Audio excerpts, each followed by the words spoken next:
At the end of a turbulent session of federal parliament, MPs will no doubt be relieved to head home tonight for a 6-week break.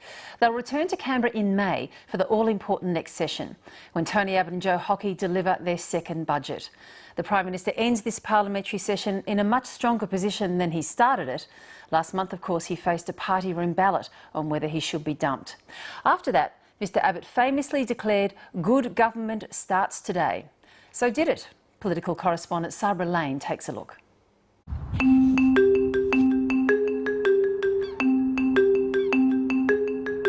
As the seasons change in Canberra, it's a sign the autumn parliamentary session is coming to an end. It's also a time when the government's economic brains are buried deep in budget preparation. And this budget will be make or break for the Prime Minister and the Treasurer, given the party room mood 6 weeks ago. No's 61, yes 39. Where a third wanted to turf Mr Abbott from the leadership. The solution to all of these things is good government, and good government starts today. In the weeks since that declaration, the government's junked troublesome policies.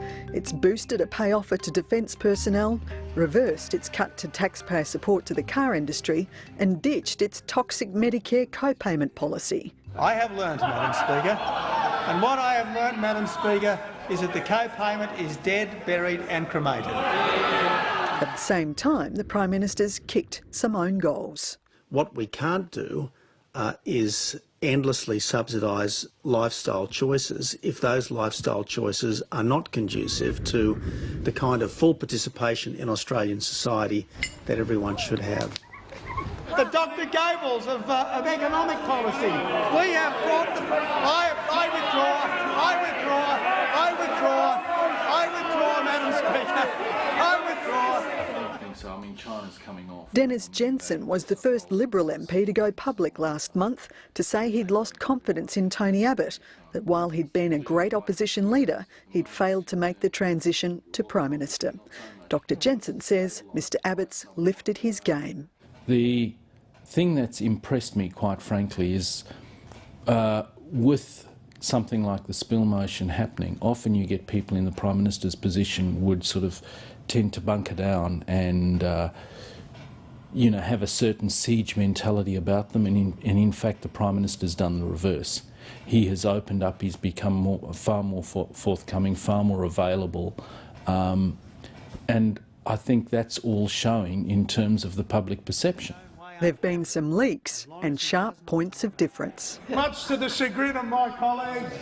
Some don't agree with Dennis Jensen, though many backbenchers do, and they've told 7:30 the Prime Minister and his office are consulting them now, and that it's been a marked improvement. In the words of one, Mr Abbott's share price has gone up a lot in the last month. But some are nervous about the approach to the next budget, given the Prime Minister said it will be dull, and given what he said about debt, that a level of 50 to 60% of GDP was pretty good compared with other nations and the debt trajectory under Labor. Business shares concerns about the coming budget. All the attention and focus is on what comes next, and that's why we believe the next budget should be bold, and it should be very clear in trying to stimulate demand within the economy, and that's where the focus of the government and industry is really at the moment, and it needs to be. It's around getting the economy moving again. The government's had success with some contentious policies negotiating with Labor for tougher national security laws, revoking passports of foreign fighters and the mandatory collection of people's metadata.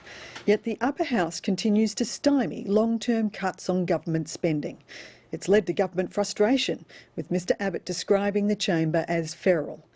Some crossbenchers have rejected the label. One embraces it with pride. Well, you have to put it into the context. This is a government who said one thing before election, then do the other. And I think being labelled as feral by this current government is probably the best compliment I can wish for. Why do you say that?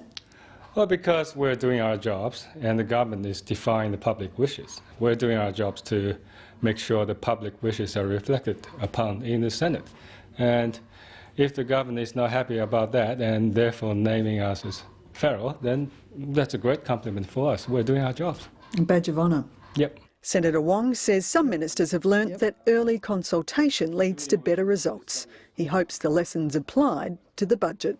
They have been more proactive, and I think being a senator for a small party, I really appreciate that, because going through the legislations myself sometimes doesn't make any sense to me. The legislation sometimes doesn't make much sense to me because there's a whole lot of history and background in the bill itself. And being able to have briefings from both sides of politics sometimes help me to build a picture much more quickly. Business hopes the government hasn't shied away from big policy changes. Innes Willocks heads the Australian Industry Group. Reform is not a dirty word. Our economy is doing it quite tough at the moment, and now's not the time to sit back and just hope that something will turn up.